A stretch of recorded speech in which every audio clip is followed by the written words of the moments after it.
नहीं, उसमें तो बात कही दिया गया है। उसके लिए तो फिर से गठित कर दिया गया है और जो कुछ भी उसको देख लेगा और सारा सब कुछ को करके उसका वो रिकमेंडेशन कर देगा और उसी के आधार पर फिर से रहना चाहिए। अति पिछड़े वर्ग का रिजर्वेशन रहना चाहिए, वो जरूरी है। आपको तो हम कितनी बार बता चुके हैं, बताइए ना भाई। अरे बिहार में तो सबसे पहले ने इस देश में हुआ है,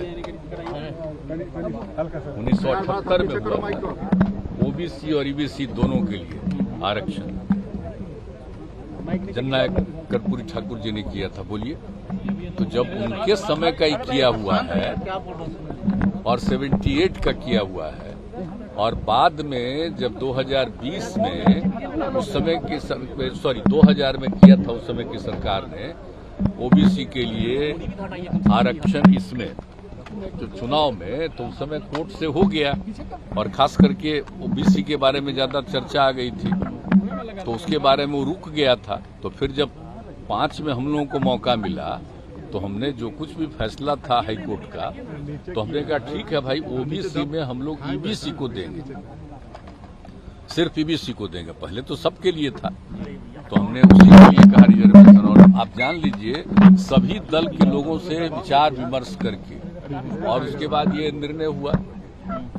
तो अति पिछड़े के लिए तो कब से है, 2006 से ही जब पहली बार पंचायत का चुनाव हुआ और 2007 में भी नगर निकायों के चुनाव के लिए उसी तरह का कानून बना करके भी किया गया। और आप जानते ही है कि बहुत लोगों ने चुनौती की थी कोर्ट में, तो हाई कोर्ट ने तो बिल्कुल जो सरकार का निर्णय था उसको सही कहा और सुप्रीम कोर्ट का भी फैसला हो गया कि ठीक है।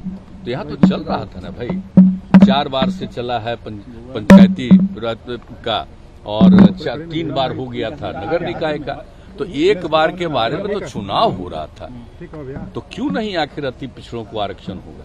और शहरी इलाके में तो सबको मालूम है जी कि किस तरह से अनुसूचित जाति, अनुसूचित जनजाति के अलावे जो अति पिछड़े वर्ग के लोग हैं वो सबसे अधिक गरीबी की स्थिति में और सब कुछ में है, तो उनको जरूर मिलना चाहिए आरक्षण। और जब आरक्षण नहीं था तो जरा सोच लीजिए कि कितना कम लोग होते थे और अब कम से कम लोगों को अवसर मिलता है तो इसी में ना वो आगे बढ़ेंगे। तो इस शहरी इलाकों में भी तो हम लोगों ने इसलिए जब देखा कि भाई अब कुछ फैसला आ गया है तो हम लोगों ने कहा कि ठीक है फिर से इस पर देख लेगा वो पूरे तौर पर जो किया गया बिहार में। अब वो कमेटी जो है वो तत्काल देख करके और जो कुछ भी सब जगह का आकलन करके अध्ययन करके देख लेगी और जो उनकी रिपोर्ट आएगी उसी के आधार पर फिर निर्णय लिया जाएगा कि उनको अति पिछड़े वर्गों का आरक्षण हो और उसी के आधार पर चुनाव होगा। तो इसी को ध्यान में रख करके जो दोबारा हाईकोर्ट में पेश करके ये सारी बातों को कहा गया था। प्रशांत किशोर बोल रहे हैं कि अब भाजपा के संपर्क में है। आपके पुलिस डिपार्टमेंट में एक बड़ा स्कैंडल हुआ है, तो उस स्कैंडल में प्राइमा फेसी डीजीपी भी खुद फंसे हैं क्योंकि उन्होंने उस कॉनमैन के बाद पे उन्होंने सारा कार्रवाई किया। तो how can he continue as the DGP? एक तो वो सवाल है। आप नहीं, वो बात ये हुआ है ये जिस तरह से कोई गलत फोन करता रहा और उनको लग गया तो उसके बारे में कुछ किया, बाद में इस बात का रियलाइजेशन हुआ ना कि कोई गलत फोन कर रहा है और उसकी जांच पूरे तौर पर करवाई गई और पता चल गया कि गड़बड़ आदमी बराबर कर रहा है। तो उसके बाद फिर सब कुछ किया जा रहा है कार्रवाई। तो अब कोई मान लीजिए कि कोई का नाम सुन करके कोई बात करता है तो बात नहीं है, फिर बाद में तो सबको रियलाइजेशन हुआ ना। जब मेरे पास कोई बात आई थी तो आप लोगों को बता देते, हमने कहा जरा ठीक से जांच कराइए। तो ये कौन आदमी ऐसे ही बोल रहा है? लेकिन डीजीपी का तो लैप्स है। नहीं, डीजीपी का बेचारे का जो कुछ भी था उनको ये लग गया था कोई बात और बाद में जब समूचा जांच हुआ तो पता चला कि ये कोई बोगस आदमी फोन कर रहा है और पूरा जो जांच किया गया इसलिए कोई बात नहीं। अरे भाई अब आज कौन महीना है, सुनिए ना डीजीपी, आज महीना कौन है? अक्टूबर। अब कब रिटायर करेगी?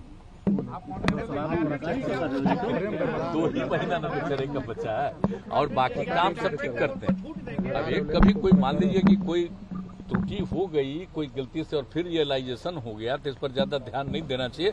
बाकी सारा काम ये लोग बहुत मजबूती से कराते हैं बाकी लॉ एंड ऑर्डर के लिए और सब चीजों के लिए, ताकि तेजी से सब जब क्राइम होता है तो उसके बारे में जांच होती है, वो सब तेजी से कराएं। इसके बारे में तो हम लोग करते ही रहते हैं रिव्यू बराबर। अच्छा, ये प्रशांत किशोर बोल रहे हैं कि आप एनडीए के संपर्क में अभी भी हैं। काहे आप उस आदमी का नाम लेते हैं? वो लगातार ये बातें बोल रहे आप हैं कि एक बात हरिवंश जी के माध्यम से आप भाजपा से बात कर रहे हैं। आप कृपा करके मुझसे कभी उनके बारे में मत पूछिए।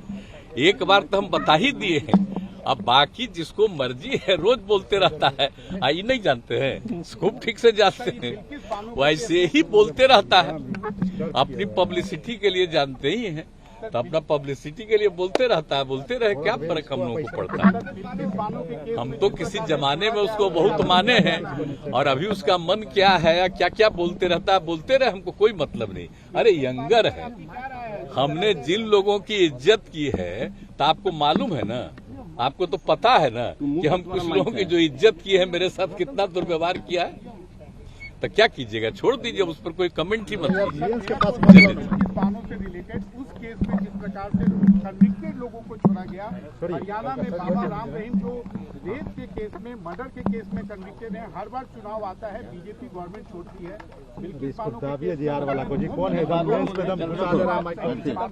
सही मान नहीं, हम उसके बारे में पूरी जानकारी पता कर जानकारी पता कर लेंगे। अच्छा, अनएम्प्लॉयड लोग मुख्यमंत्री जी बहुत सारे ऐसे हैं जो बेरोजगार लोग सड़क पे अरे आपका चेहरा तो देखेंगे ना, कितना दिन हो गया, बोलिए। बेरोजगार लोग जो है वो घूम रहे हैं और उनको लग रहा है कि उनकी नौकरी नहीं आगे बढ़ाइए ना मुझे। नहीं हो रहा है। नहीं, ऐसा मत सोचिए। उन लोगों को कोई गलत फहमी कोई कर रहा हो, गलत बात है।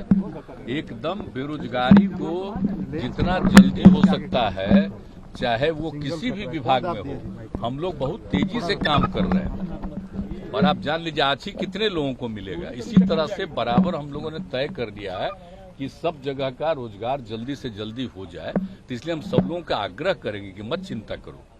हम लोग तो रोजगार की संख्या और ज्यादा बहुत बढ़ाने वाले हैं, और सब उसी के लिए काम कर रहे हैं। इसलिए सब नहीं सोचना चाहिए, हम लोग बहुत करेंगे। ठीक।